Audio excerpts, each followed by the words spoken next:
Assalamualaikum warahmatullahi wabarakatuh. Alhamdulillah, wassalatu wassalamu ala Rasulillah Muhammad ibn Abdillah wa ala alihi wa sahbihi wa man wala. Subhanaka la ilma lana illa ma 'allamtana innaka antal alimul hakim. Rabbi shrah li sadri wa yassir li amri wahlul 'uqdatan min lisani yafqahu qawli, amma ba'du. Betapa kematian sesuatu yang pasti. Allah Subhanahu wa taala berfirman dalam Al-Qur'an. Kata Allah, fa'bud rabbaka hatta ya'tiyakal yaqin. Fa'bud rabbaka hatta ya'tiyakal yaqin. Sembahlah Allah Subhanahu wa taala Tuhanmu. Kamu sembah Allah Subhanahu wa taala hatta ya'tiyakal yaqin. Sampai kapan kita nih diminta buat nyembah Allah? Sampai kapan kita diminta buat ibadah? Kata Allah, hatta ya'tiyakal yaqin, sampai datang sesuatu yang pasti. Apa yang pasti? Ayil maut. Yang dimaksudkan dengan suatu yang pasti itu adalah mati.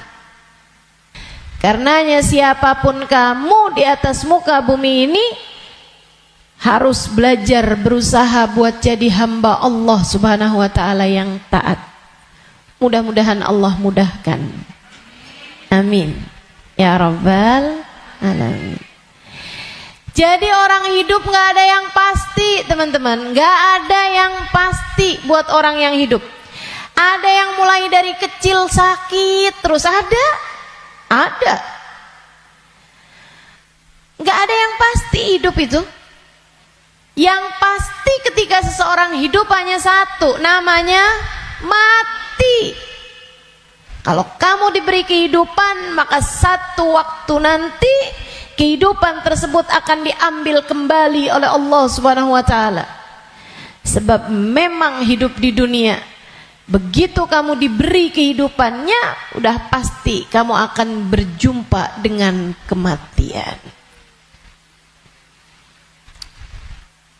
Enggak ada yang pasti dalam hidup selain mati. Nah, kalau emang yang pasti itu mati, ngapain sisa hidup enggak dipakai buat berbekal menuju sesuatu yang pasti? Ngapain bekalannya untuk sesuatu yang enggak pasti? Misalnya nih, kamu umur tamat SMA, umur 15. Kalau kamu berpikir bahwa saya umur segini berarti udah deket lagi mau nikah, bekalan menuju nikah. Misalnya, apa yang kamu kerjakan? Hidung kurang mancung, mancungin alis kurang nyelirit, kurang bulan sabit, kamu sabitin alis kamu. Bibir kurang sekarang ini musim orang suka bibir lebar-lebar. Ya udah dah, saya tambahin biar agak turun bibirnya, biar doer bibirnya. Kalau kamu berpikir bahwa kamu akan menuju kepada kematian, kalau kamu berpikir kamu akan menuju kepada pernikahan, kamu kemudian berbekal menuju ke arah sana. Tapi kan sebenarnya nikahnya emang udah pasti? Belum pasti nikahnya. Betul? Orang hidup gak pasti nikah, teman-teman. Berarti kalau kayak gitu gimana nih caranya nih? Gimana cara kita menjadikan hidup kita bermakna? Takutnya udah siap-siap, tahu-tahu nggak dapet, iya kan? kan? Kan sia-sia. Kalau gitu yang pasti aja, kamu hidup biar bermakna, pastikan hidupmu adalah saatmu berbekal menuju kepada kematian. Saya tuh waktu SD kabarnya pinter. Mungkin ada guru-guru saya di sini. Selamat pagi Bu Guru. Kabarnya dulu pinter waktu saya sekolah. Saudaraku sekalian saya muliakan, tapi saya dulu selalu punya pikiran bahwa bisa jadi umur saya nggak panjang. Walaupun ternyata itu tidak terbukti ya. Sampai dengan sekarang saya masih ada di atas muka bumi ini, udah panjang hidup saya. Dulu itu saya selalu berpikir bahwa bisa saja umur saya nggak panjang. Saya SD, itu saya punya temen sekolah siang, sekolah madrasah, namanya Madrasah Al-Wasliyah. Saya punya temen meninggal dunia. Masih seumuran saya gitu kurang lebih. Sejak saat itu saya kayak selalu berpikir bahwa bisa jadi umur saya nggak panjang. Bisa saja saya juga meninggal dunia gitu. Akhirnya saya suka berpikir bahwa apa yang harus saya lakukan untuk menjadikan yang saya kerja akan bermanfaat kalau umur saya pendek. Akhirnya saya jadi mikir, kalau saya jadi dokter, umurnya harus panjang loh dokter itu. Karena sekolahnya lama. SMP, SMA, kan saya ceritanya SD. SMP, SMA, kuliah. Kuliahnya S1. Habis itu S2. Habis itu ST katanya. Buat jadi dokter spesialis itu kan mesti banyak sekolahnya. Apalagi kalau mau spesialis yang spesialis lagi gitu. Buat jadi dokter yang bagus. Artinya sekolahnya tuh panjang. Baru bisa jadi dokter yang hebat, dokter yang mumpuni di atas usia 30-an tahun, bahkan mungkin 40-an tahun. Habisnya itu dia praktek mengamalkan ilmunya. Berapa lama? Sampai ketika datang ajal menjemputnya. Manfaatnya ilmunya itu berapa lama? Untuk bisa dipraktekkan bermanfaat buat umat manusia gitu. Sampai dengan berapa lama? Sebentar aja berarti. Kita aja kalau udah dirawat sama dokter yang terlalu tua rada was-was. Betul gak? Dokternya mau nulis resep, ambil kacamata dulu gitu kan. Terus nulisnya agak tangannya gemeteran. Takut kita. Ini kalau misalnya dia ngelihatnya salah-salah gitu kan. Atau dia mau nyuntik tangannya udah gemeteran. Waduh udah kayaknya rada gimana gitu. Tapi kita sama dokter muda juga kita ragu-ragu. Betul gak? Coba tuh. Betapa ternyata mau jadi dokter aja itu umurnya cuman dari sekitar 40 sampai ke 50 atau 60 tahun dah gitu. Cuman segitu doang. Sisanya udah enggak tuh. Udah enggak maksimal. Saudaraku sekalian saya muliakan, saya jadi mikir gitu. Wah, kalau gitu enggak usah jadi dokter deh, takutnya umur-umur 30-an tahun saya meninggal, saya enggak bekalan apa-apa nih. Apa ilmu, apa hal yang bisa membuat saya bisa nggak nyesel kalau saya mati muda? Itu yang saya pikirkan lagi zaman saya SD. Hingga akhirnya saya memutuskan untuk saya akan belajar di pondok pesantren. biar saya kenal sama agama Allah, biar saya ngerti caranya jadi hamba Allah, biar saya kenal sama baginda pemimpin agama saya, baginda Nabi besar Muhammad, biar saya bisa dekat dengannya, hingga semoga begitu saya meninggal dunia saya dapat berjumpa dan bertemu dengannya. Itu harapan saya. Akhirnya saya belajar di pondok-pondok pesantren, terus belajar, terus belajar, terus belajar. Saudaraku sekalian yang saya muliakan, alhamdulillah saya rasakan ilmu saya udah bermanfaat dari sejak usia 20 tahun. Saya udah mulai mengajar dari usia 20 tahun dan saya mengajarnya dalam bahasa Arab di kota Tarim, Hadramaut, Yaman. Saudaraku sekalian saya muliakan, pada akhirnya kehidupan mengajarkan kita bahwa jangan mau memperjuangkan sesuatu yang tidak kamu bawa mati. Begitu saya belajar lama, saya jadi ngerti bahwa ternyata bahkan bekalan menuju kematian itu bukan ilmu yang banyak, bukan. Akan tetapi hati yang tersambung dengan Allah penciptanya. Ruh, sebab hulikatir ruhu lil abad. Ruh itu ketika diciptakan, ia diciptakan untuk selamanya.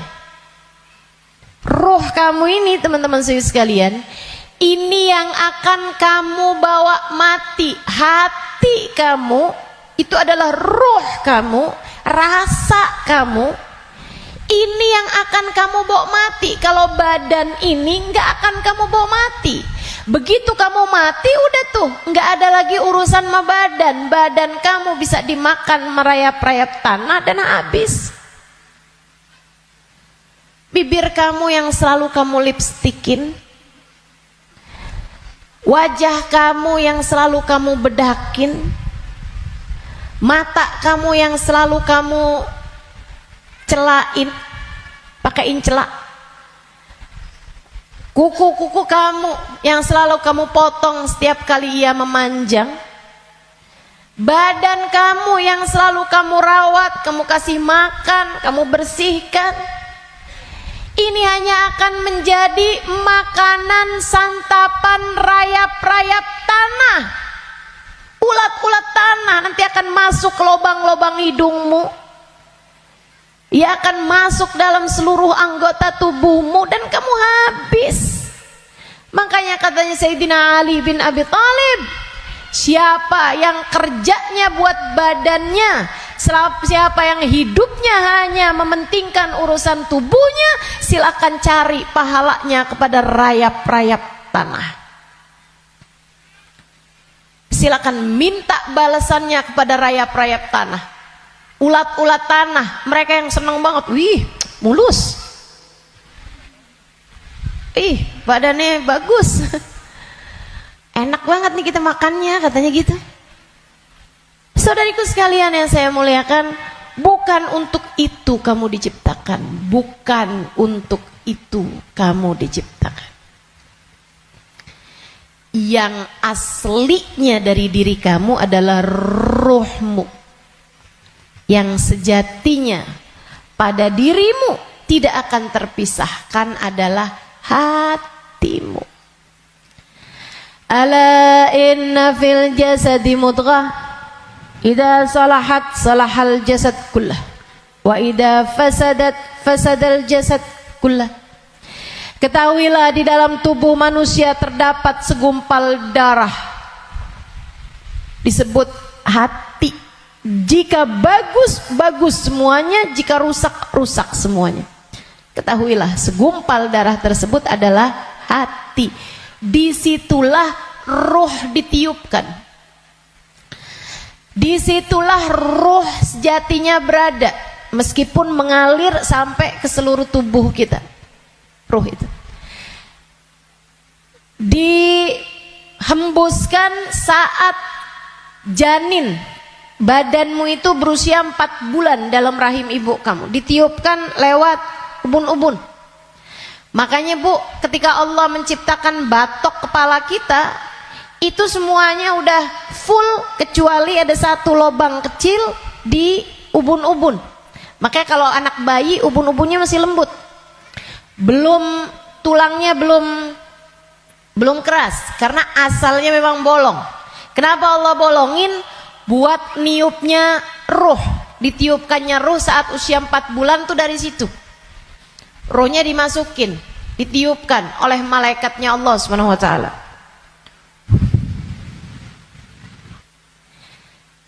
Pusatnya ditaruh di jantung atau di hati, pusatnya tuh ditaruh di hati, menyebar ruh tersebut sampai ke ujung-ujung jari. Itu ruh. Kalau datang kematian, dicabut lagi dari ubun-ubun. Malaikat pencabut nyawa sama halnya dengan malaikat peniup ruh, itu memulai pekerjaannya dari ubun-ubun. Nyabut nyawanya juga dari sini. Dicabut dari atas kan, yang duluan hilang yang kaki. Makanya orang kalau mati tuh kakinya duluan yang dingin. Yang lain masih hangat tapi kaki udah dingin, itu berarti sudah memulai proses pencabutan nyawa. Sama kayak ada prosesnya bayi ketika keluar, makanya ada istilah pembukaan 1, bukaan 2, bukaan 3 tuh. Sama halnya juga dengan peniupan ruh. Ruh juga begitu. Ketika ditiupkan dan ketika dicabut itu juga seperti itu. Ada masa-masa berhentinya, namanya sakarat. Namanya sekarat. Ala inna lil mauti sakarat, kata Nabi Muhammad SAW. Ketahuilah, kematian ada sekaratnya. Kematian ada hentakan-hentakannya, enggak sekaligus. Kematian ada tahapan-tahapannya. Ditarik ceret, sampai ke lutut. Jadi yang dingin duluan, yang enggak ada ruhnya duluan kakinya. Tarik lagi ceret, sampai ke pusar. Pusar kita nih. Tarik lagi ceret, sampai ke ulu hati. Banyak orang yang kalau orang tersebut dimurka Allah Subhanahu wa taala, malaikat maut mencabut nyawanya dengan main-main. Dimain-mainin rohnya. Padahal sakitnya setengah mati. Kata Sayyidina Ali bin Abi Thalib, la darba bisayf 30 darbah ahab ilayya min sakrah min sakaratil maut. Badan saya dicacah-cacah pedang 30 kali cacahan pedang lebih saya sukai daripada satu sakaratul maut. Sakit setengah mati. Buat orang yang suka main-main dalam hidupnya, ada banyak di antara mereka yang ketika ajal datang menjemputnya, malaikat maut memain-mainkan saat pencabutan nyawa. Sakitnya luar biasa. Tapi ada banyak juga hamba-hamba Allah yang hidupnya santun, yang hidupnya berakhlak pada Allah, nggak pernah main-main dalam hidupnya. Allah pun memudahkan saatnya sakaratul maut. Kayak doa orang-orang tua kita, Allahumma hawwin alaina fi sakaratil maut wan najata minan nar. Ya Allah, ringankan saatnya sakaratul maut. Dia nggak bilang, ya Allah jangan ada sakaratnya dong buat kematian saya. Nggak bisa gitu. Atau ya Allah jangan kasih saya sakit saat sakaratul maut. Nggak bisa gitu juga. Karena memang sakaratul maut itu sakit. Memang mesti sakit. Jadi yang diminta adalah Allahumma khaffif alaina fi sakaratul maut. Ya Allah, ringankan sakitnya sakaratul maut. Apa yang bisa meringankan? Maksudnya ringannya tuh gara-gara apa? Kalau kamu tanya sama saya, Ustazah, ringannya sakaratul maut tuh gara-gara apa? Saudaraku sekalian, sesuatu itu sakit bisa jadi ringan itu karena dua hal. Satu, karena memang sakitnya itu levelnya jadi ringan. Kan begitu? Sakit kan ada level-levelnya. Memang Allah jadikan sakitnya itu ringan, jadi berkurang sakitnya. Itu banyak yang seperti itu, sehingga sakaratul mautnya kayak nggak sakarat gitu, karena sama sekali nggak kesakitan. Ada yang begitu, memang diringankan sama Allah Subhanahu Wa Taala. Level sakitnya memang diturunkan oleh Allah Subhanahu Wa Taala, semacam itu. Atau yang kedua, Allah alihkan fokusnya sehingga dia jadi kayak nggak berasa sakaratul maut, karena Allah memalingkan fokusnya bukan kepada sakitnya, tapi kepada sesuatu yang lain. Apa? Allah palingkannya dengan apa? Yang paling indahnya, yang paling enaknya adalah dengan dihadirkannya baginda Nabi besar Muhammad sallallahu alaihi wasallam di saat sakaratul maut tersebut. Sakit, tapi enggak jadi terasa sakitnya sebab ia bisa lihat Nabi Muhammad. Sebab dihadirkan Nabi Muhammad untuknya. Sakit, tapi ya nggak terasa. Gimana coba? Gimana sakitnya mau terasa kalau kamu bisa ketemu Nabi Muhammad? Nabi Muhammad misalnya berkata kepadamu, selamat datang wahai umatku. Ya udah nggak ada lagi rasa sakitnya, teman-teman. Udah jadi indah semuanya. Banyak yang begitu juga. Kekasih berjumpa dengan kekasihnya di saat sakaratul maut. Banyak. Kita ustazah gak tahu deh. Minta aja, doa aja, walaupun gak pantas, biar gak nyesel. Betul gak? Betul gak? Mau doa tapi rasanya kayak nggak pantas gitu ustazah. Orang kayak saya kematiannya dijemput sama Nabi Muhammad, emang nggak pantas. Yang kayak kamu ngomongin orang, yang kayak kamu kalau sholat berantakan, betul? Ngarepin kematiannya dijemput sama Nabi Muhammad, siapa kamu? Betul gak? Sama, saya juga berpikir hal yang sama denganmu. Siapa saya? Sampai saya berharap kematian saya dijemput sama Nabi Muhammad. Tidak ada di antara kita yang pantas. Gak ada di antara kita yang layak, gak ada. Gak ada. Tidak saya, tidak kamu, sama. Tapi kita tetap berdoa, kita tetap meminta kepada Allah Subhanahu wa taala. Kali-kali aja doa kita diijabah. Ya siapa tahu ya kan? Siapa tahu. Soalnya takut kalau nggak minta nyesel. Sebab Nabi Muhammad itu dermawan. Sebab Nabi Muhammad itu dermawan. Kadang-kadang orang kalau dermawan tuh kita nggak bisa kira, tahu-tahu memberi lebih dari yang kita minta. Itu sakaratul maut. Nanti habis cabut tuh dari pusar sampai ke dada. Dada, hati, itu teman-teman pusatnya. Allati tattali'u alal afidah.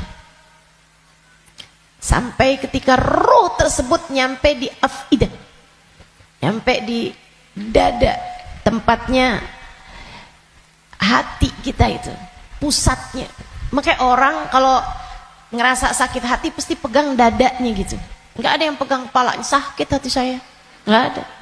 Apalagi pegang kaki, sakit hati saya, nggak ada. Pasti bilang sakit hati saya gitu. Yang dipegang dada, karena memang tempatnya ruh, pusatnya itu adanya di situ, hati kita. Itu sakaratul maut paling sakitnya tuh di situ, karena sumbernya tuh di situ. Baru kemudian dicabut lagi sampai ke ghargharah, sampai ke leher. Kau udah nyampe di ghargharah, hakikat kamu akan ditampakkan.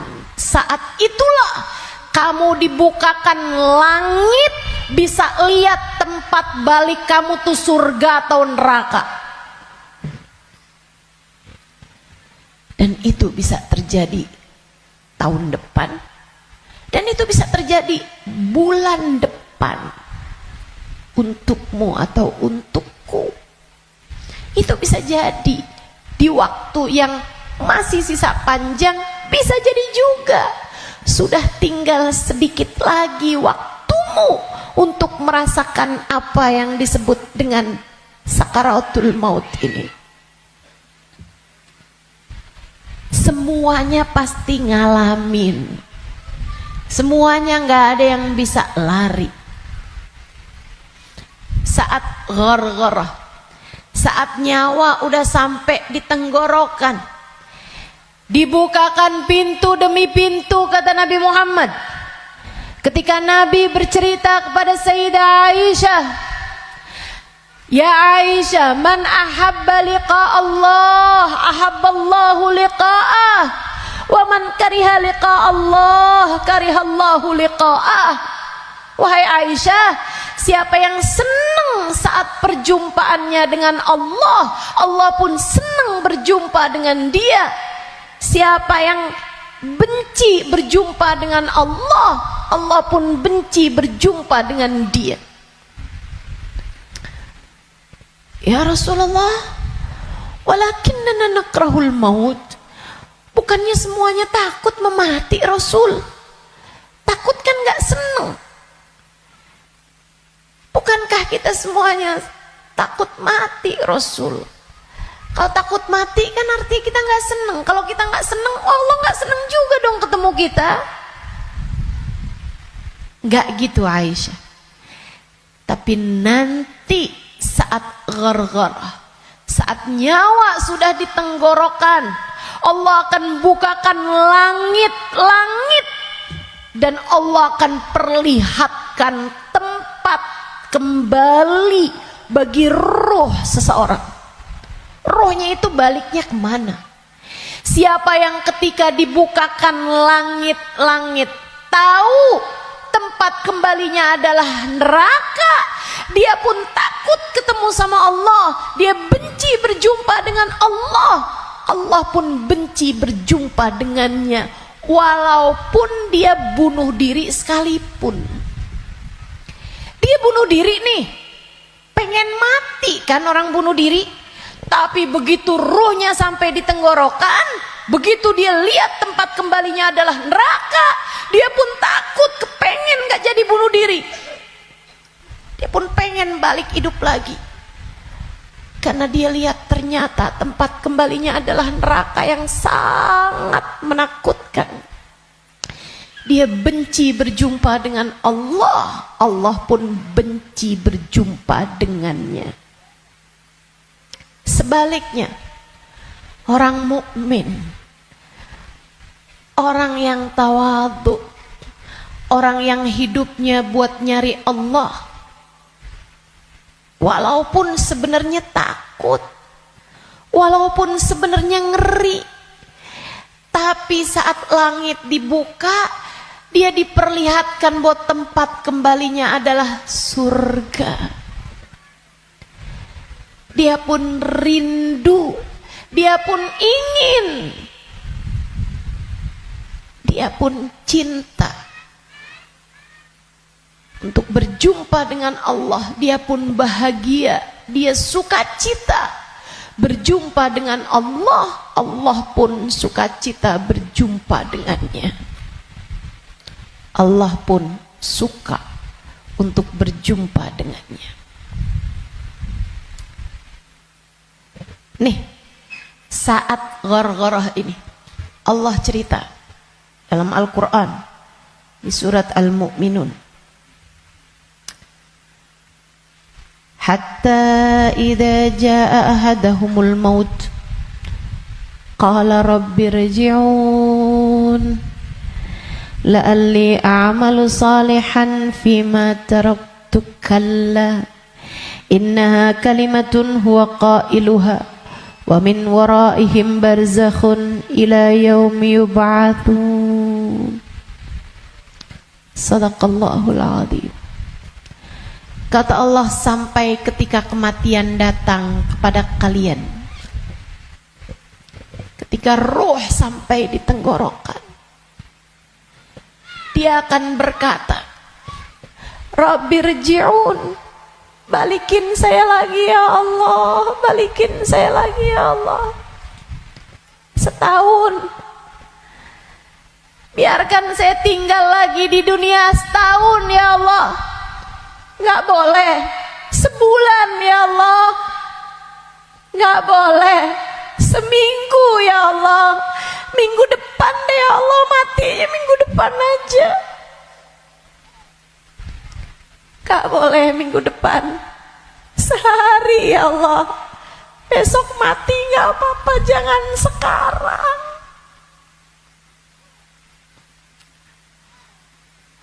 Gak boleh sejam ya Allah, sejam. Sejam lagi matinya ya Allah, balikin lagi ya Allah. Rabbirji'un la'alli a'malu salihan fima taraktu. Saya akan segera bagi-bagi harta saya buat sedekah. Saya akan segera sholawatan kepada Nabi Muhammad. Saya bakal segera baca Al-Quran. Saya bakal segera sholat. Saya mau minta maaf sama orang-orang.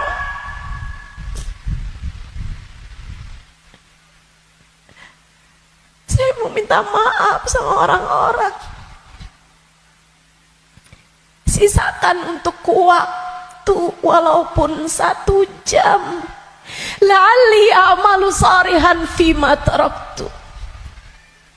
Aku akan mengerjakan kebaikan yang selama ini saya tinggalkan.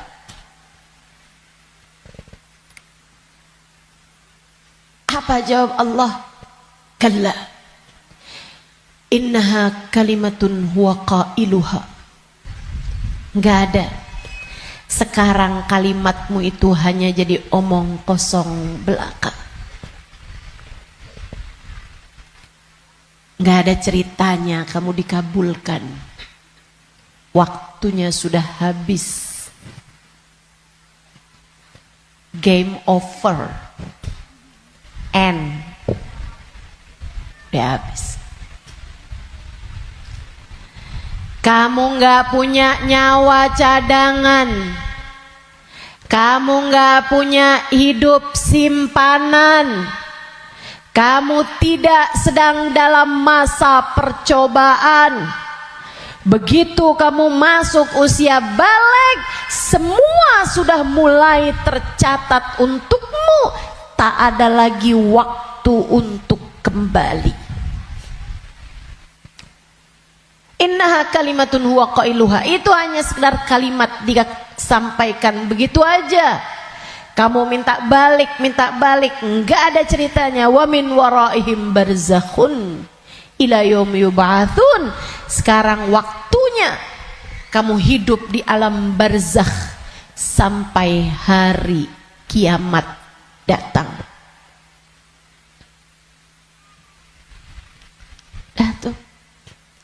nggak bisa balik lagi.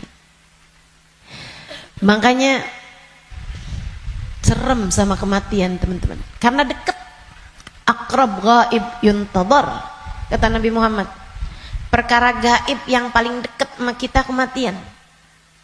Si ini meninggal, si itu meninggal, si itu meninggal, si itu meninggal. Semua meninggal.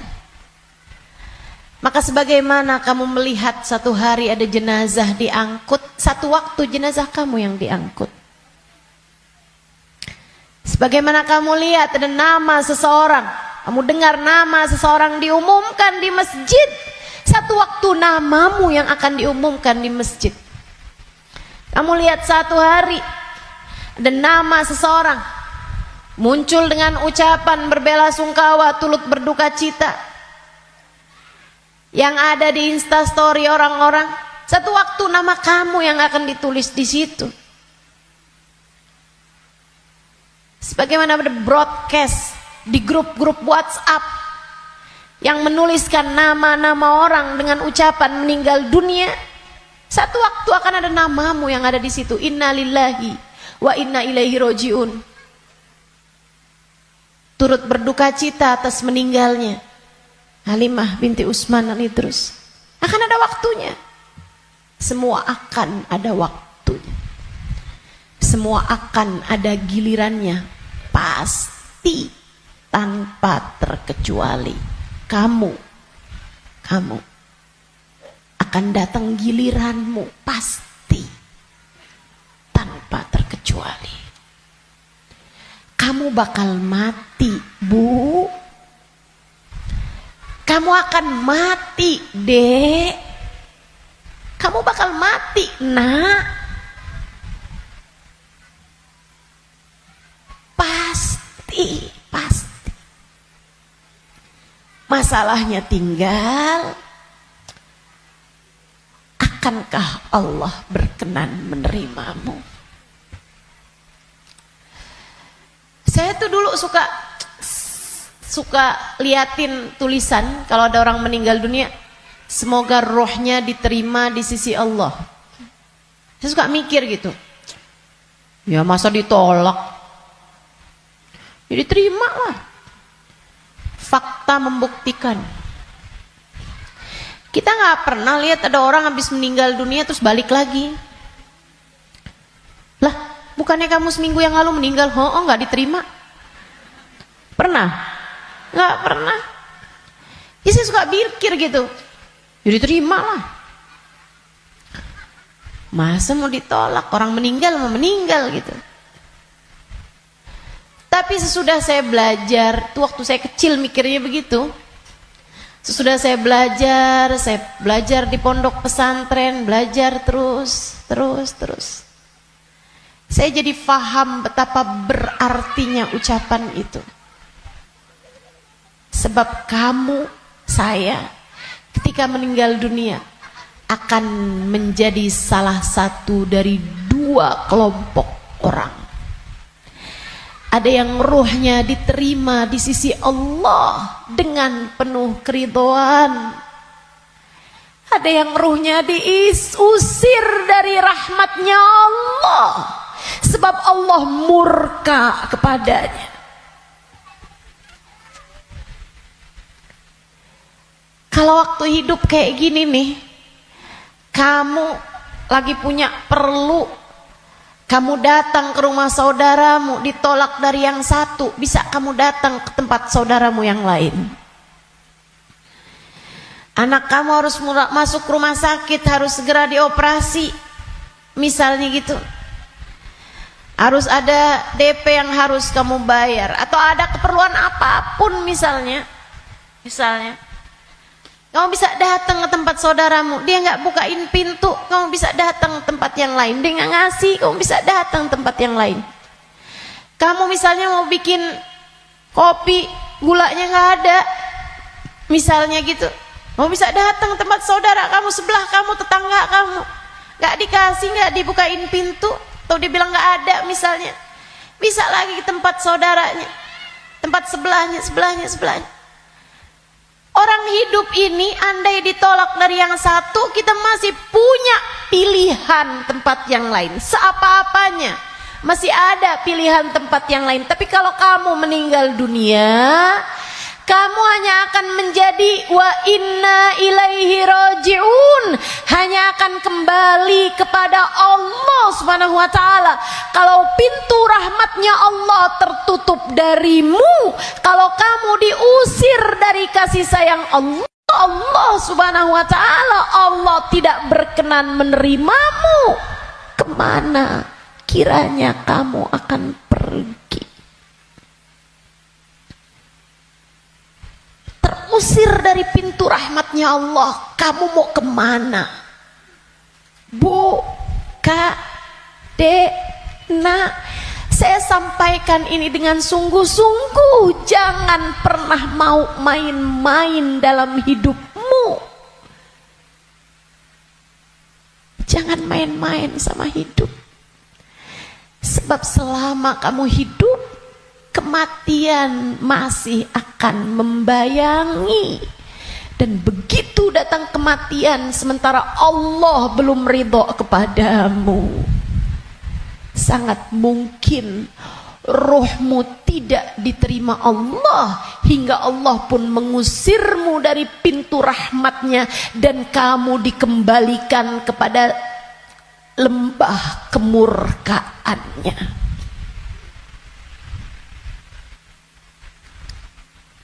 Dimurka Allah Subhanahu wa taala.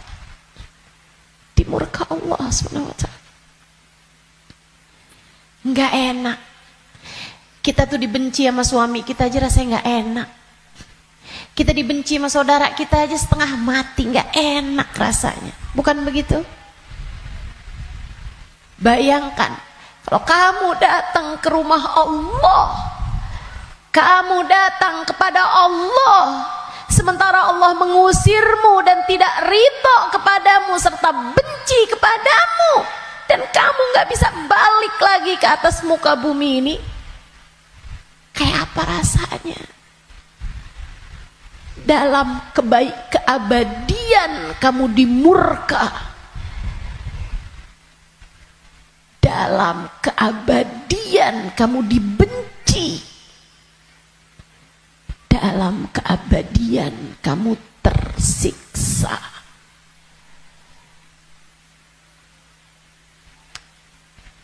Nggak akan sabar, nggak akan sabar. Makanya sekarang nih di dunia kamu masih bisa sabar. Kalau lagi nggak enak sabar aja. Malam-malam ngantuk mau tahajud, yang sabar. Bangun tahajud, yang sabar.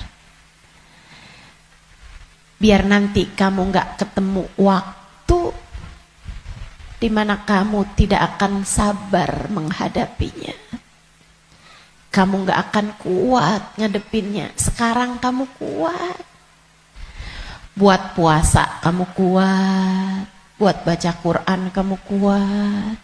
Buat hadir majelis taklim kamu kuat. Buat baca maulid kamu kuat. Buat berbuat baik pada orang tua kamu kuat. Buat berbuat baik sama suami kamu kuat. Buat doain anak-anak kamu kuat. Buat ngurusin rumah kamu kuat. Buat ngerjain kebaikan-kebaikan kamu kuat. Maka kerjakan apa yang kamu kuat untuk menghindarkan diri dari sesuatu yang kamu nggak bakal kuat. Bertahanlah terus.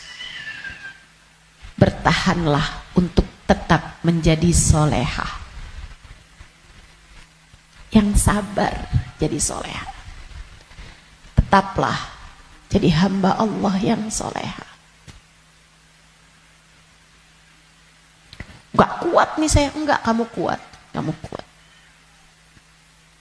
Saya gak kuat lagi Ustazah ngadepin suami kayak begitu. Kuat, kamu kuat. Saya gak kuat lagi Ustazah ngadepin orang tua saya nih Ustazah. Kuat, kamu kuat. Gak kuat lagi saya ngadepin anak-anak saya Ustazah. Kamu kuat, kamu kuat. Kamu kuat. Saya gak kuat puasa, kuat, kuat. Saya nggak kuat tahajud, kuat.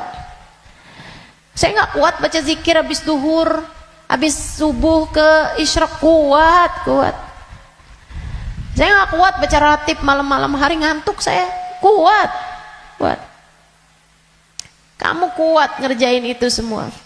Saya nggak kuat ustazah buat berbuat baik sama semua orang. Saya pengen marah aja semuanya. Enggak, kamu kuat. Jangan marah-marah, jangan marah-marah. Kamu kuat. Teman-teman saya sekalian, yang nggak kuat kalau kamu mati dan kamu terusir dari rahmatnya. Yang kamu nggak kuat kalau sampai di dalam kubur ruhmu disiksa, kamu nggak akan kuat. Yang nggak kuat kalau kamu datang malaikat yang menanyai dalam kuburan dan kamu nggak bisa jawabnya, hingga kemudian malaikat tersebut mulai menyiksamu, kamu nggak akan kuat. Sisanya di dunia ini kamu kuat. Saya dijahatin terus sama tetangga saya nggak kuat lagi, kamu kuat. Saya ditinggalin sama teman-teman saya nggak kuat. Percaya saya, kamu kuat. Saya sakit ustazah, saya udah nggak kuat lagi, kuat. Yang kamu nggak kuat kalau kamu sampai diusir dari rahmatnya Allah. Yang kamu nggak kuat kalau ruhmu keluar, dan bisa jadi itu bulan depan, bisa jadi itu minggu depan. Saat ruhmu keluar dan kamu ngelihat tempat kembalimu adalah neraka, kamu nggak akan kuat.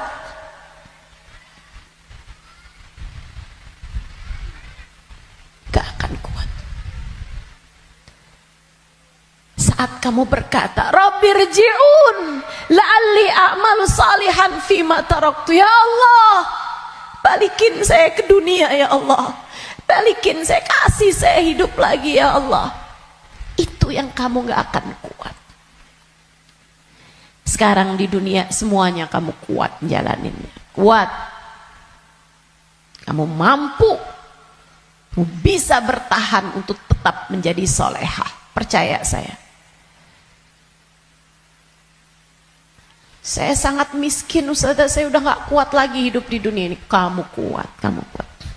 Saya ambil utang aja ustazah, dipinjol, saya udah gak kuat lagi. Kamu kuat, jangan utang. Jangan ambil utangan. Apalagi pakai riba. Lebih kamu nanti tambah rusak jalannya, tambah salah hidup kamu. Kamu kuat menjalani kehidupan di atas muka bumi ini teman-teman. Yang kamu gak kuat kalau sampai mati Allah murka padamu, kamu gak akan kuat. Maka yuk berbekal. Dengan apa berbekalnya? Satu, hidup yang benar. Tetaplah istiqomah. Sholat jangan ditinggal, ibadah jangan ditinggal. Apa yang kamu bisa kerjain. Sedekah biar kata sedikit jangan ditinggal. Saya orang miskin ustazah, saya nggak bisa sedekah banyak-banyak. Tapi kamu masak, banyakin kuahnya kata Nabi. Bagiin tetangga, kasihin tetangga kamu pas kamu lagi masak. Saya nggak bisa sedekah ustazah. Tapi kamu masak nasi, pakai sambal, iya. Apa? Tempe goreng, banyakin, sisain dikit buat tetangga kamu, kasih buat orang yang susah juga yang ada di sekitarmu.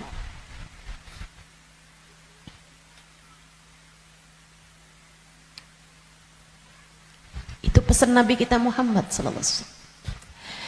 Berbuat baik. Saya nggak bisa ustazah, saya nggak ada sesuatu yang bisa saya sedekahkan. Senyum bisa bukan? Kamu punya bibir? Ya punya sih ustazah. Ya udah senyum aja kalau gitu. Ketemu orang, bisa nyenengin orang, apa kabar? Sehat? Atau Saat kamu bangun di waktu malam, kamu angkat tanganmu, kemudian kamu bilang, ya Allah, sayangi tetangga-tetangga saya ya Allah, sayangi teman-teman saya ya Allah, ampuni dosa-dosa mereka ya Allah, orang di kampung saya ya Allah, ampuni dosa-dosanya ya Allah. Sedekah kamu buat mereka, kebaikan kamu buat mereka. Berbuat baik semampu yang kamu bisa, sebisa yang kamu mampu. Apaan aja. Bahkan sekedar kalimat pujian buat suami kamu. Alhamdulillah kamu sehat, saya senang kalau kamu udah sehat. Kata-kata yang enak gitu. Jangan sakit lagi ya, saya kesian kalau lihat kamu sakit. Saya sayang sama kamu. Kalimat yang enak. Ganti kalimat-kalimat yang gak enak. Udah sehat kan, berarti bisa kerja lagi kan. Susah kalau kamu sakit nih. Terus kita mau makan apa kalau kamu sakit terus-terusan? Gak enak banget sih kalimatnya. Kamu bakal mati. Maka pilihlah kalimat yang gak jadi penyesalan bagimu sesudah kematianmu. Yang bagus ngomongnya, yang bagus. Jangan sakiti hati orang. Iya Kak, Bu, Dek. Ucapanmu kepada orang tuamu nak, yang bagus, yang bagus. Mama yang sehat ya Ma, mama yang sehat. Enggak kok, mama nggak pernah ngerepotin. Saya seneng ada mama. Tetaplah sehat Ma, tetaplah kuat Ma. Yang bagus ngomongnya. Nanti nyesel kalau kamu yang pergi atau mamahmu yang pergi.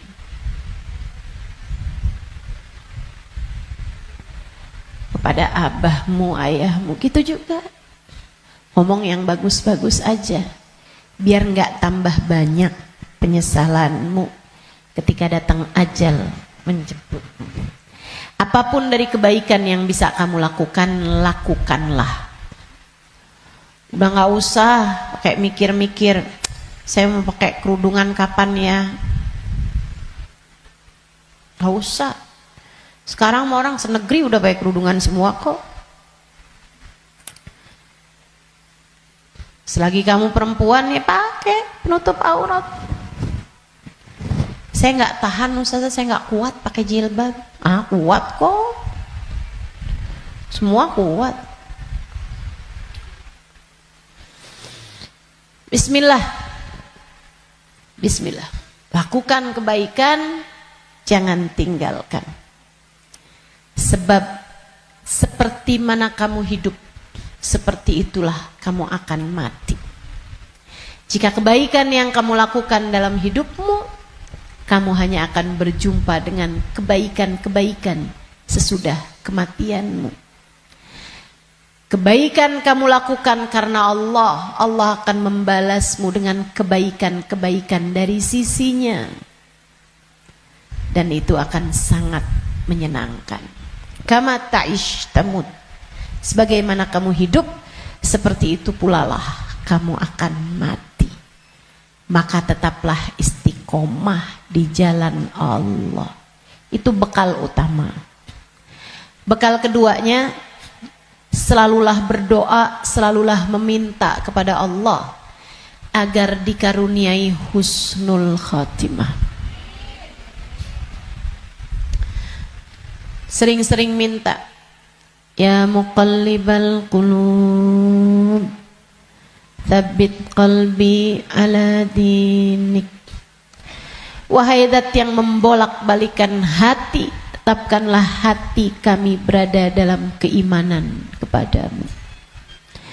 Selalulah berdoa, Rabbana la tuzigh qulubana ba'da idh hadaitana wa hab lana min ladunka rahmatan innaka antal wahhab. Ya Allah, jangan pernah kau cabut hidayah iman yang telah kau anugerahkan kepadaku. Anugerahkanlah pula untuk kami rahmatmu. Sesungguhnya engkau adalah zat yang maha memberi. Selalulah berdoa, Ya Allah biha, Ya Allah biha, Ya Allah bihusnil khatimah, Ya Allah biha, Ya Allah biha, Ya Allah bihusnil khatimah. Ya Allah, aku mohon padamu, Ya Allah, aku minta padamu husnul khatimah, Ya Allah, akhir kehidupan yang baik, kematian dengan membawa iman, kematian sedangkan kau berkenan menerima kami, Ya Allah. Terus doa, terus minta sama Allah, sebab la yarudul qada illa doa. Tidak ada yang dapat menolak takdir buruk selain doa. Doa terus, doa terus, doa terus. Kalau ada waktunya doa tuh, kayak lagi majelis, kemudian silahkan berdoa, silahkan sampaikan hajatmu. Habis sholat, jangan dulu langsung bangun, sebelum kamu berzikir kemudian berdoa, kan begitu. Nah kalau doa jangan minta dunia mulu teman-teman. Kalau semua doa mau minta dunia, habis dunianya selesai kamu bawa apa? Kamu punya apa? Minta juga. Urusan akhirat malah justru jauh lebih penting daripada meminta urusan dunia yang akan kamu tinggalkan begitu kamu mati. Jangan kalau doa yang diminta duit lagi, duit lagi. Jangan kalau doa yang diminta jodoh lagi, jodoh lagi. Atau biar hati suami nggak berpaling, itu aja yang kamu minta. Biar suami nggak poligami, ustazah, itu terus doa saya ustazah. Bukan hanya itu yang kamu perlukan teman-teman. Doa urusan dunia tuh kalau bisa sekedarnya aja. Karena hidup di dunia ini qalil, sedikit, katanya Imamul Haddad, tabalagh bil qalili minal qalili. Bekelan dunia ini sedikit aja lah, karena dunianya itu emang sedikit. Dikit lagi juga mati. Kalau doa itu yang kiranya kamu gak nyesel begitu kamu masuk ke dalam alam kubur. Doanya minta apa? Minta husnul khotimah. Doa minta Allah ridha, minta biar Allah selamatkan, minta biar Allah bahagiakan kalau kamu ada di dalam kuburan, minta biar Allah bahagiakan ketika nanti kamu di padang mahsyar. Jadi begitu ajal datang menjemputmu, kamu masih punya simpenan dari doa-doa yang belum diijabah Allah SWT, yang belum kamu rasakan ijabahnya. Begitu kamu mati, kamu udah punya simpenan doa buat mahsyar. Begitu kamu mati, kamu udah punya simpenan doa buat kubur. Begitu kamu mati, kamu udah punya simpenan doa buat kiamat. Begitu kamu mati, saat di padang mahsyar dibangkitkan, kamu udah punya simpenan doanya. Tinggal tunggu ijabahnya. Nah kalau doanya belum pernah kamu doain, gimana mau ngarepin ijabahnya? Nah kamu gak pernah minta. Ya Allah, kubur saya, ya Allah, saya sekarang maunya kubur saya biar seneng, ya Allah. Ternyata kok nggak seneng, kata Allah. Nah kamu nggak pernah minta. Di dunia yang sering mintanya, biar nanti kamu dapat ijabahnya. Di dunia yang sering minta, ya Allah, jadikan kami ada dalam rombongan Nabi Muhammad. Jadikan kami ada dalam rombongan umat Nabi Muhammad, ya Allah. Jangan cuma di majelis maulid aja doanya. Saat tahajud tuh kamu doa, minta ya Allah nanti di akhirat ya Allah jadikan saya ada dalam rombongan Nabi Muhammad. Biar nanti begitu kamu mati, kamu udah punya simpenan doanya, tinggal nunggu ijabahnya. Kata Allah, ud'uni astajib lakum, mintalah, niscaya akan aku beri. Jadi di akhirat kamu tinggal nungguin saat doa mau diijabah. Sebab kalau kamu mintanya nanti gitu kan di akhirat, ya itu tadi kata Allah, innaha kalimatun wa qailuha. Kalimatmu tuh nggak ada artinya lagi, nggak ada maknanya lagi. Sebab akhirat bukanlah tempat berbuat. Dunia nih tempatnya berbuat. Akhirat hanyalah tempat untuk dibalas. Kalau saatmu di dunia kamu hanya minta dunia, apa yang kamu persiapkan buat sesudah kematianmu?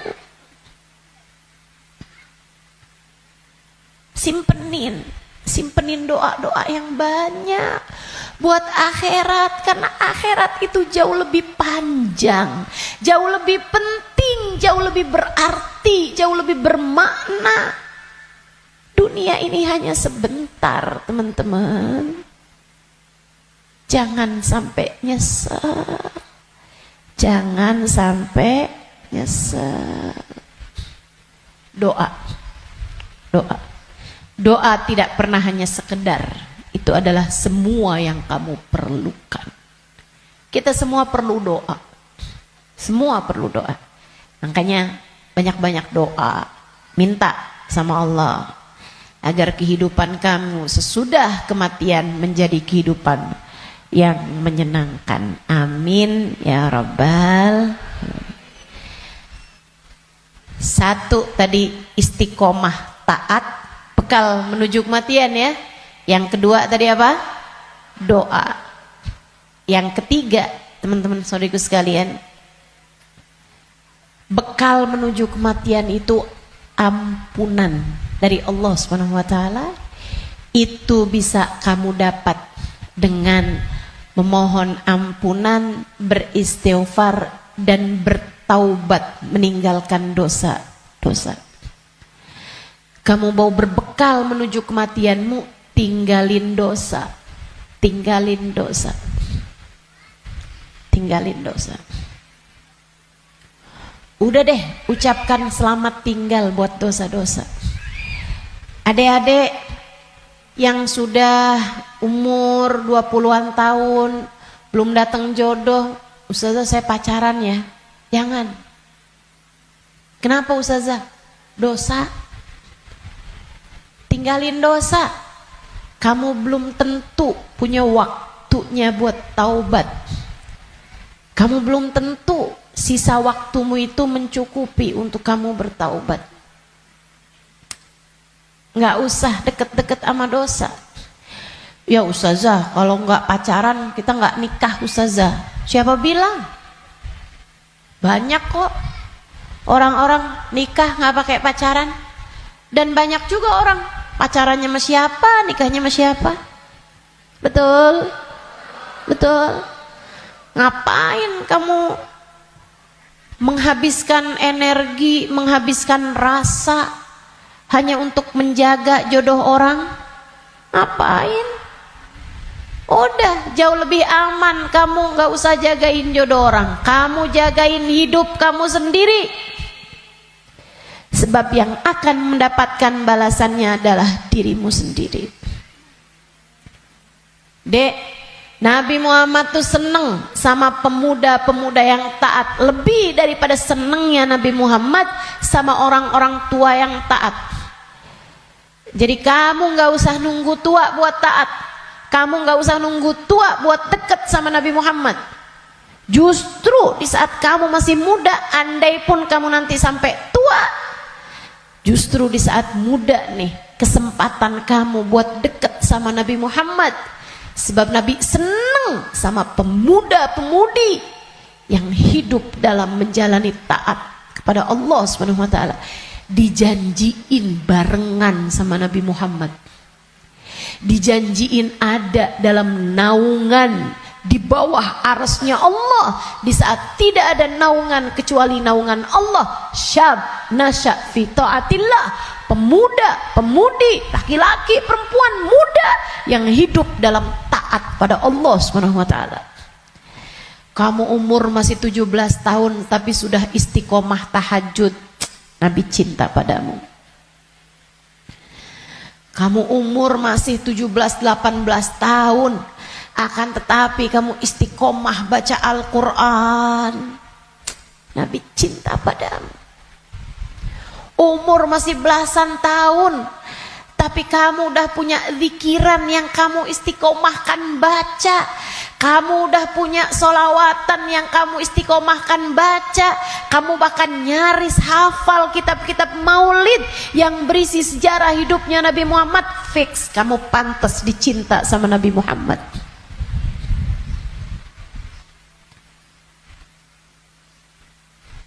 Kamu punya kesempatan besar untuk bisa jadi orang yang kelak di hari akhirat nanti membersamai Nabi Muhammad. Tinggalin dosa, dek, tinggalin dosa, nggak ada pentingnya. Kamu nggak akan seneng nantinya sama dosa itu. Kelihatannya kayak bagus tapi bikin sumpek, kelihatannya kayak enak tapi bikin hati gelap, kelihatannya kayak membahagiakan padahal itu hanya akan menyusahkan hidupmu saja. Tinggalin dosa. Semua yang ada di sini, yang tua, yang muda, tinggalin dosa, tinggalin dosa.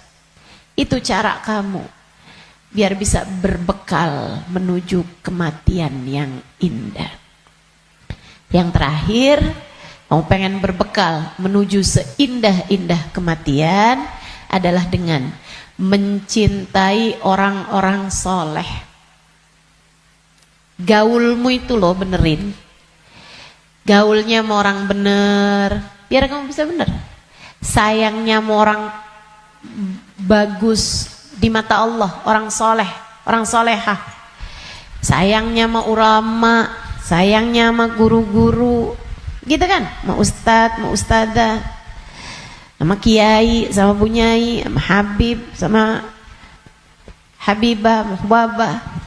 Itu bikin kamu bisa jadi orang-orang yang meninggalnya nanti dalam keadaan-keadaan yang indah. Tentu di akhirat kita semuanya ingin dikumpulkan dengan orang-orang baik. Maka kalau kamu di akhirat nanti dikumpulkan orang baik, caranya adalah bersamalah dengan mereka dari sejak di dunia. Bersamalah dengan mereka dari sejak di dunia. Hadirlah di majelis-majelis ilmu, yang seneng dengerin kajian-kajian dari para ulama, yang seneng melantunkan bersama-sama maulid, solawat, istighfar bareng-bareng, doa bareng-bareng, qiyam bareng-bareng. Kebersamaanmu dengan apapun di dunia akan membuatmu bersama di akhirat nanti dengan orang-orang yang kurang lebih sama. Hadirnya, senangnya di majelis-majelis ilmu, majelis-majelis dzikir, majelis maulid kayak begini, sangat pantas nanti dikumpulinnya di akhirat dengan orang-orang soleh-solehah. Kamu pikir orang-orang soleh-solehah kumpulnya di mana kalau bukan di tempat-tempat yang semacam ini? Makanya ayo bismillah, cintai mereka. Andai pun kamu nggak lagi bersama dengan mereka, para ulama-ulama, para hamba-hamba Allah soleh-soleha, tetaplah bersama dengan mereka dalam doa. Saat doa tuh, saat doa, sertakan hamba-hamba Allah yang soleh-soleha. Guru-gurumu doain, ulama-ulama doain, orang-orang tercinta di sisi Allah doain. Ustazah, Kan nggak manfaat ya Ustazah. Saya ini kan orang punya banyak dosa, ngapain doain guru-guru saya? Orang-orang taat semua, ahli-ahli ibadah semua, ngapain saya doain? Saya jauh lebih perlu buat didoain sama mereka daripada saya mendoakan mereka. Andai pun begitu, ini masalah keberpihakan. Ini masalah kebersamaan. Ini masalah urusan penautan hati. Teman-teman saudaraku sekalian, saya doakan guru-guru saya doakan Habib Umar bin Hafid, saya doakan Hubabah Nur, saya doakan Habib Zain bin Smith, saya doakan mereka biar hidupnya menyenangkan, biar betah hidupnya di dunia, biar sehat. Saya doakan mereka biar semakin dicinta Allah, semakin disayang Allah. Saya doakan semoga lancar dakwahnya, semoga bahagia hidupnya. Saya doakan. Teman-teman saudaraku sekalian, saya doakan. Walaupun saya yakin saya lebih memerlukan doa mereka daripada doa saya. Apalah arti doa saya untuk mereka? Saya tahu itu. Tapi saya tetap berdoa untuk sebuah keberpihakan. Saya doa untuk sebuah keberpihakan. Saya doa. Teman-teman saudaraku sekalian saya muliakan, kamu tahu nggak? Kalau ada artis-artis dunia, aktor-aktor dunia, pemain bola sakit misalnya, yang doain ribuan orang, yang doain bahkan mungkin jutaan orang mendoakan orang tersebut, yang bahkan mohon maaf banyak diantara mereka yang nggak beriman kepada Allah.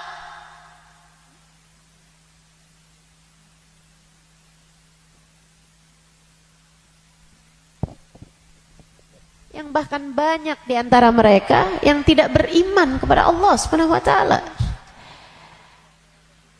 Kenapa orang-orang mau mendoakan orang tersebut? Itu dia tuh namanya keberpihakan, penautan hati.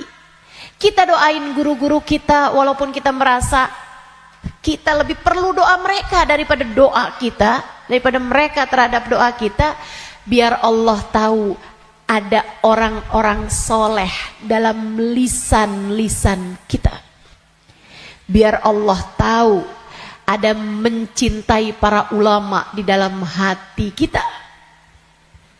Biar Allah lihat hati kita punya cinta yang besar kepada hamba-hamba yang tercinta di sisi Allah. Pada akhirnya biar Allah tahu kita ada di jalan mereka. Kita ada di jalan mereka. Biar semoga di akhirat nanti Allah membersamakan kita bersama dengan mereka. Penting mencintai orang-orang soleh. Sebab almar'u ma'aman ahab, seseorang di akhirat nanti hanya akan dikumpulkan dengan orang yang dia cintai. Dan yang paling penting buat kita cintai, nomor satu, yang ada di puncaknya adalah baginda kita Nabi besar Muhammad. Maka bekal terbesar untukmu datang di negeri akhirat adalah dengan kamu mencintai dan banyak menyebut nama Nabi Muhammad dalam solawat-solawatmu kepadanya. Kata beliau, siapa yang suka memuliakan akhir-akhir segala sesuatu, Allah akan memuliakan akhir kehidupannya dengan husnul khotimah. Allah itu menjadikan al-umur bi khawatimiha. Segala urusan tergantung dari bagaimana akhirnya. Kata Nabi kita Muhammad sallallahu alaihi wasallam, al-umur bi khawatimiha. Segala urusan tergantung dari bagaimana akhirnya. Kita punya kehidupan, ini tergantung dari bagaimana akhirnya. Demikian pula dengan keadaan-keadaan kita. Allah SWT menjadikan akhir-akhir segala sesuatu tuh yang paling bagusnya. Kayak makanan aja, kata Nabi Muhammad, al-barakah fil akhir. Berkah adanya di akhirnya. Makanya jangan ninggalin sisa di makanan. Yang paling berkahnya justru ada pada bagian akhirnya. Saudaraku sekalian, saya muliakan, hari nih, sepanjang hari sama sepanjang malam, yang paling bagus bagian akhirnya. Sepanjang hari ini paling bagusnya saat menjelang maghrib, saat sore tuh, jelang-jelang maghrib. Sama waktu paling afdol bahkan dalam sehari semalam adalah bagian terakhir dari waktu malam, thuluthul lailil akhir, sepertiga malam yang terakhir. Bahkan dalam hadis Nabi Muhammad SAW mengatakan, Innallaha yanzil fi thuluthil lailil akhir wa yunadi hal min mustaghfirin hal min taib. Sesungguhnya Allah Subhanahu wa taala turun di sepertiga malam yang terakhir. Kemudian manggil-manggil, mana nih di antara hambaku yang mau bertaubat, yang mau kembali, aku akan terima. Mana nih di antara hambaku yang mohon pertolongan, aku akan beri padanya pertolongan. Siapa nih di antara hambaku yang memohon ampunan, aku akan beri padanya ampunan. Hal min talib hajatin, siapa nih di antara hambaku yang meminta satu hajat, fauniluhul matalib, maka aku akan kabulkan segala hajat-hajatnya. Waktu paling mustajab di akhir malam, sesaat menjelang subuh. Sampai-sampai dikatakan ma'uqitatil wilayah illa fi jawfil lail. Tidak diberikan kewalian kecuali di malam yang sangat gelap, di kegelapan malam. Kapan kegelapan malam? Malam semakin gelap, pertanda fajar sebentar lagi terbit. Artinya bahwa waktu paling gelapnya malam adalah di bagian terakhirnya malam. Nah, itu para wali-wali jadi wali karena mereka ada di waktu tersebut sedang munajat, sedang berdoa, sedang meminta, sedang ibadah pada Allah Subhanahu wa taala. Jadi kalau lagi mikir gitu, jangan-jangan saya wali. Coba diingat-ingat. Tahajudmu gimana? Ibadahmu di waktu malam gimana? Yang masih banyak tidurnya kayak kita ini udah deh. Yang penting selamat.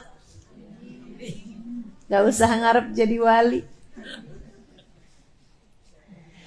Sedikit sekalian, waktu paling mustajab, waktu paling berkah di akhir bagian malam. Demikian pula dengan akhirnya minggu, hari Jumat. Hari Jumat tuh akhirnya minggu. Nah, itu kan paling afdol. Hari dalam seminggu paling afdolnya adalah hari Jumat. Saudaraku sekalian saya muliakan, kemudian akhir bulan. Itu namanya ayyamus sud, hari-hari gelap. Sunnahkan untuk berpuasa. Sebagaimana disunnahkan pula untuk berpuasa pada hari-hari terang, yaitu ayyamul bid, tanggal 13, 14, 15 dari tiap bulannya. Nah, itu merupakan waktu-waktu yang mustajab. Termasuk juga yang segera akan kita jelang secara khusus, yaitu akhir tahun kita ini. Waktu yang sangat mulia. Beliau mengatakan, Habib Umar bin Hafid mengatakan, kamu kalau pintar menghormati akhir tahun, akhir hari, akhir malam, gitu kan ya? Akhir dari segala sesuatu kamu suka muliakan, maka Allah Subhanahu wa taala akan memuliakan hidupmu dengan akhir yang terbaik. Kita nih hidup nih, mau kayak gimana kita jalaninnya, tetap nilainya tuh di bagian final. Sama tuh kayak orang lomba mau maraton kah, lomba mau cepet-cepetan setir mobil misalnya, lomba mau cepet-cepetan apapun aja, itu urusannya sama akhir, teman-teman. Gak ada orang ceritanya lomba maraton siapa yang paling cepet jalan di awal, gak ada. Pasti apakah dia nyampe garis finish apa enggak, apakah dia nyampe bagian akhirnya apa enggak. Yang awalnya santai-santai bahkan paling belakang, kalau akhirnya dia sampai di garis finish dalam keadaan paling awal, dia terhitungnya adalah juaranya, pemenangnya. Demikian pula dengan hidup kita.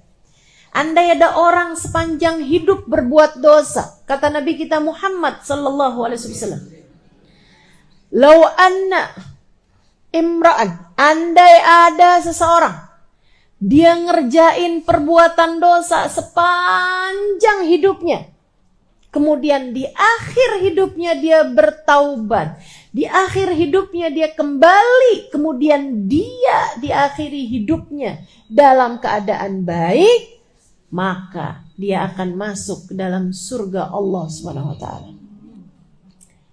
Orang nih kafir sepanjang hidup, begitu akhir kehidupannya masuk Islam.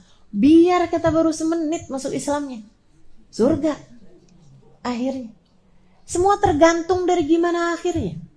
Saudara sekalian saya muliakan, namun sebaliknya juga, dan ini yang kita ngeri.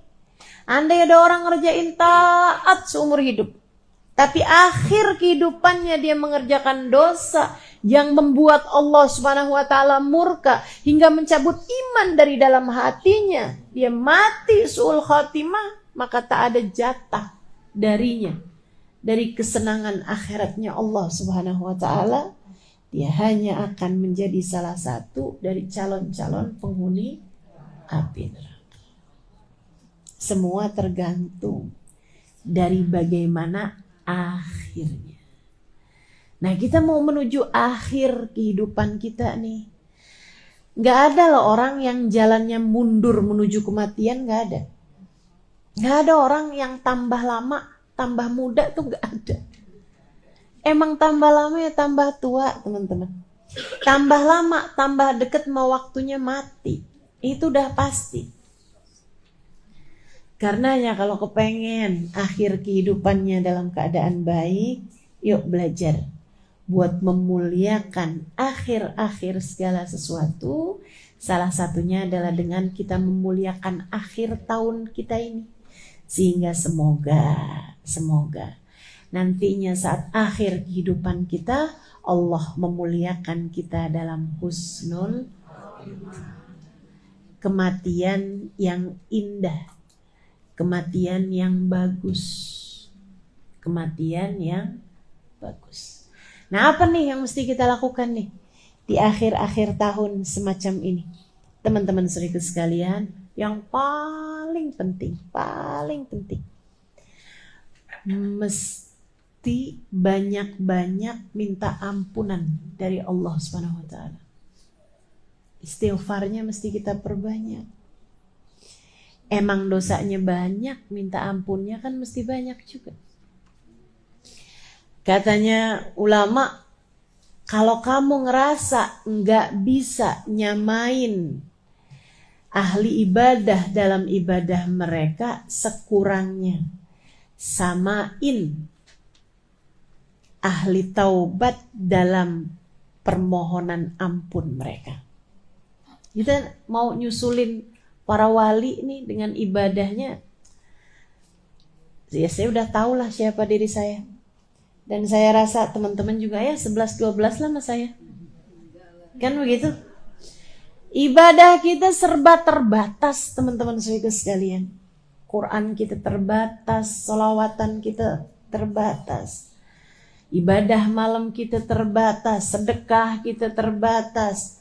Lapar puasa kita terbatas, apalagi jaga hati kita terbatas, apalagi segala macam saya terbatas. Kayaknya yang gak terbatas itu cuma dosa. Dibilang ibadahnya banyak, kayaknya masih sedikit deh. Kalau dibilang ada yang banyak, itu adalah dosa. So ikut sekalian saya muliakan, kita rasanya kayak putus asa buat nyamain ahli ibadah dengan ibadah-ibadah mereka. Kalau saya baca tuh, ibadahnya para walinya Allah Subhanahu wa ta'ala. Gak usah yang jauh-jauh teman-teman saudaraku sekalian. Ibadahnya Hubabah Khadijah binti Syekh Abu Bakar bin Salim. Saya temui beliau. Saudaraku sekalian saya muliakan, waliyah min awliyaillah, seorang perempuan besar yang ketika memandang wajahnya air mata saya tak berhenti bercucuran. Bukan karena wajahnya sangat cantik, rupawan, misalnya bukan. Tapi mungkin itu adalah bagian dari apa yang disebutkan oleh Nabi Muhammad SAW. Ketika ditanya tentang seorang wali itu yang kayak gimana, kata Nabi Muhammad menjawab, alladzina idza ru'u dzukirallah. Orang-orang yang ketika kamu memandang wajahnya mengingatkanmu kepada Allah. Para walinya Allah Subhanahu wa taala. Jalla jalaluhu wa ta'ala azamatuh. Saudariku sekalian saya muliakan, Wabah Khadijah. Teman saya ada yang nanya, Wabah, gimana sih Wabah nih ibadahnya apa? Kata beliau, nak, saya suka istighfar. Terutama di waktu malam. Kapan Wabah istighfarnya? Berapa banyak Wabah istighfarnya? Saya nggak pernah ngitung. Mulai jam berapa Wabah istighfarnya? Habis selesai sebagian witir, dia bilang salat isya, dia kerjain witir beberapa rakaat. Beliau bilang habis makan malam, mulai itu saya duduk siapin 5 kurma sama air. Dia bilang saya mulai baca istighfar yang beliau baca, astaghfirullah lil mu'minin wal mu'minat. Itu istighfarnya Wabah Khadijah. Ya Allah, saya mohon ampun untuk semua orang Islam, baik laki-laki maupun yang perempuan. Astaghfirullah lil mu'minin wal mu'minat. Dia bilang saya baca itu nggak saya hitung. Sampai saya berasa haus, saya minum air.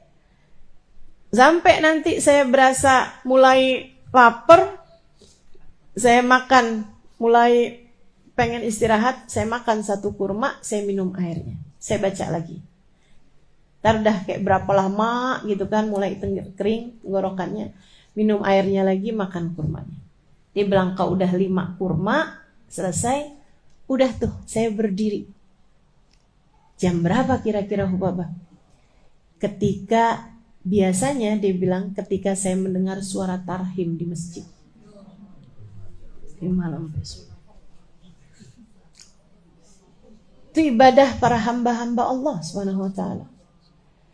Jalla jalaluhu ta'ala azamatuh.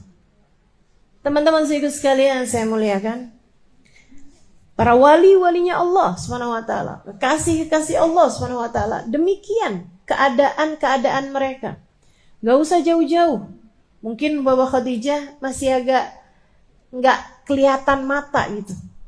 Teman-teman sekalian, Hubabah Nur. Teman-teman semua alhamdulillah matanya telah diizinkan Allah memandang wajah wanita mulia itu. Hubabah Nur binti Habib Muhammad bin Abdullah Al-Haddad alaiha ridwanullah. Itu saudaraku sekalian saya muliakan. Tiap malam baca ratib. Dulu tuh kalau baca ratib, baca la ilaha illallah, itu cuma 40. Lama-lama naik 50, lama-lama naik 100. Lama-lama 500. Sekarang ini udah 1000.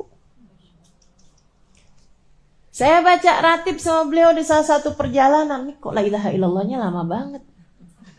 Saya bilang, wah, khalasna. Itu udah selesai nih baca ini. Dia bilang alaf Halimah. Ya Allah Tuhan, alaf banyak benar. Masya Allah.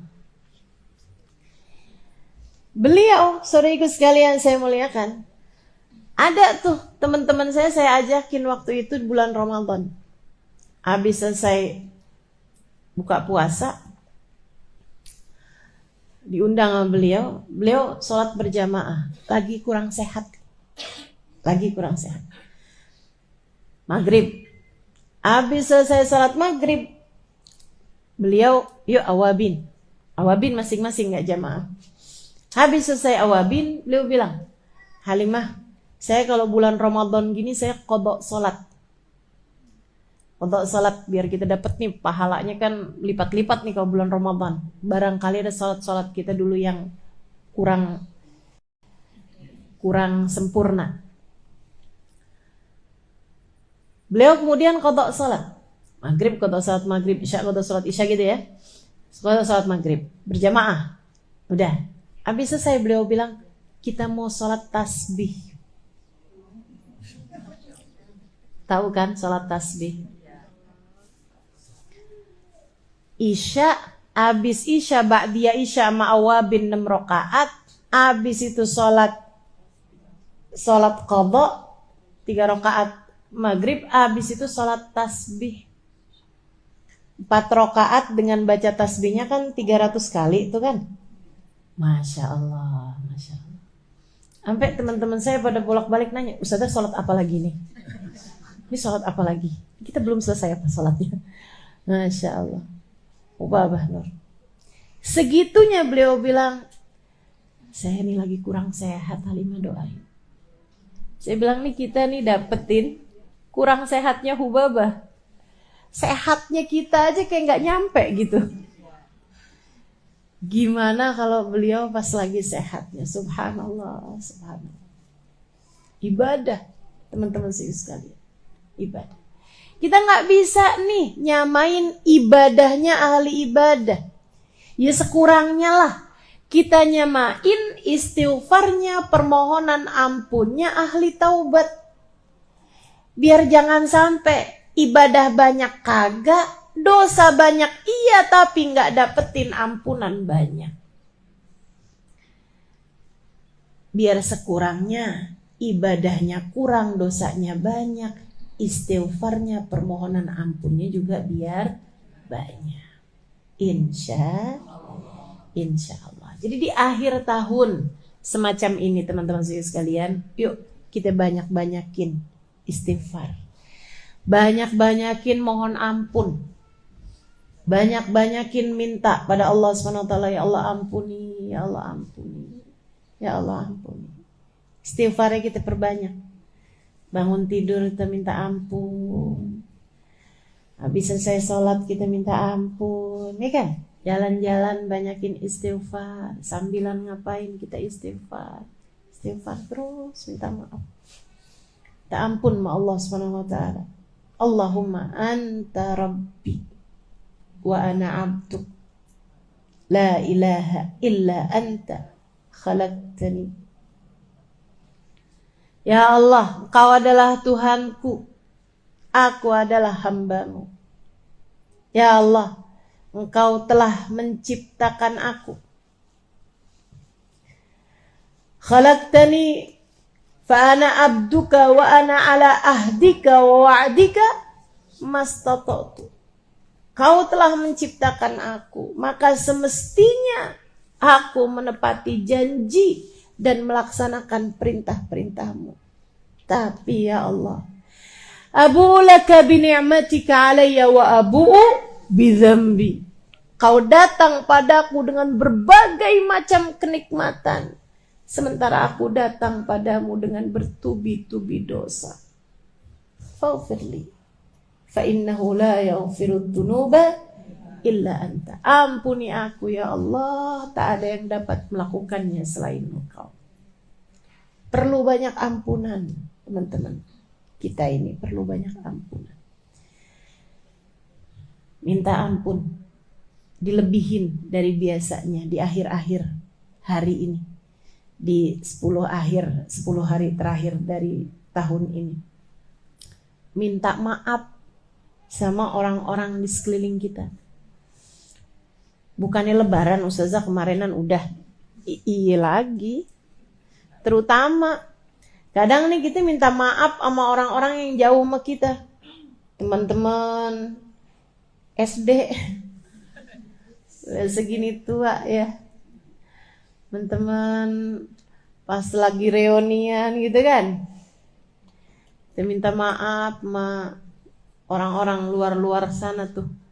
Tapi gilirannya orang-orang dekat kita kadang kelupaan. Mesti serius minta maaf sama anak-anaknya. Mesti serius minta maaf sama suami. Apalagi yang masih ada orang tua. Mesti serius minta maaf sama orang tua. Kita ridho sama orang tuanya. Mesti serius minta maaf sama yang ada di rumah kita. kalau ada pembantu rumah tangga, yang paling banyak kita interaksi, yang paling banyak berkemungkinan kita berbuat dosa. Ya kan? Semakin jarang ketemu kan semakin jarang mestinya kita berbuat salah sama dia. Tapi giliran yang sering-sering ketemu ini kan yang paling mungkin.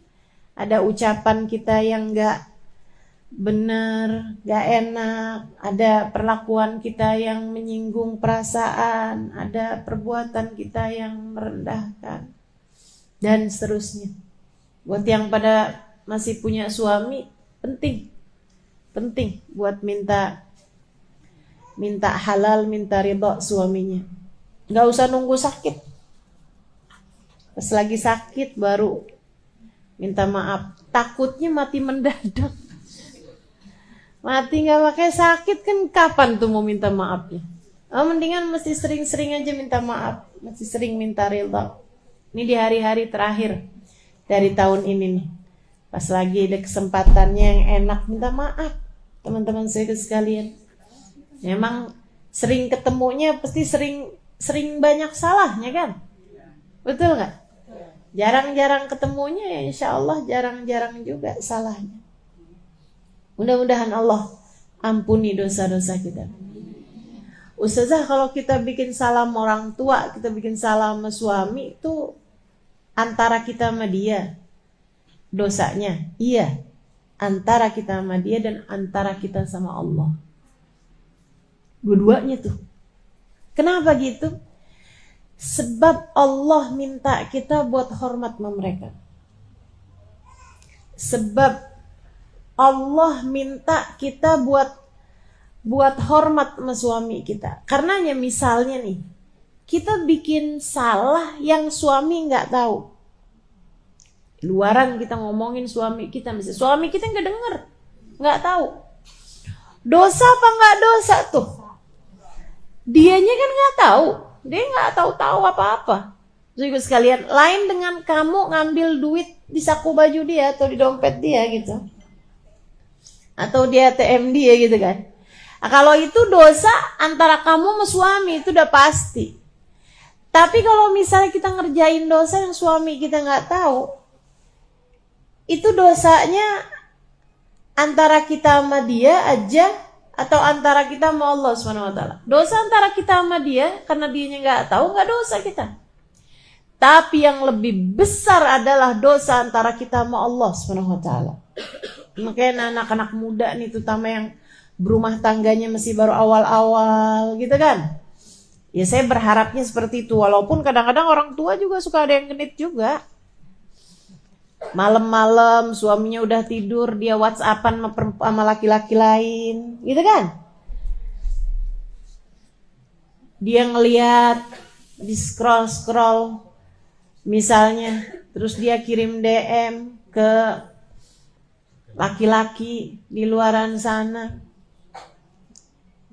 ditanggapi, suaminya nggak tahu, betul, suaminya nggak tahu, tapi Allah tahu. Dan Allah SWT yang memerintahkan kita untuk bisa jaga diri kita, untuk bisa jaga harga diri kita, untuk bisa jaga hati suami kita. Yang minta kita melakukannya adalah Allah SWT. Maka meskipun suami kita nggak tahu, kita tetap dosa. Karena dosanya bukan hanya urusan antara kita dengan suami, melainkan dosa antara urusan kita dengan Allah SWT. Jalla jalaluhu ta'ala ta'ala. Karena ya teman-teman sekalian, paling banyak tuh kita punya salah pasti sama orang yang paling banyak kita berinteraksi sama dia. Mesti serius minta maaf. Termasuk ibu-ibu sekalian kepada anak. Kita nih masih punya banyak pemikiran bahwa orang tua tuh gak pernah bikin salah sama anak. Siapa bilang? Siapa bilang? Kayak yang mesti minta maaf tuh anak sama orang tua. Itu iya. Itu iya. Anak mesti minta maaf sama orang tua. Itu iya, betul. Tapi bukan berarti orang tua gak punya salah sama anak. Banyak. Dari kecil kita ngajarin mereka cinta dunia. Apa gak salah tuh? Salah. Kamu nak mesti belajar yang pinter. Biar kamu kaya. Nanti kalau kaya kamu dihormati orang. Gitu kan? Kita menanamkan hal yang salah dalam pikiran anak-anak kita, bahwa kemuliaan ada pada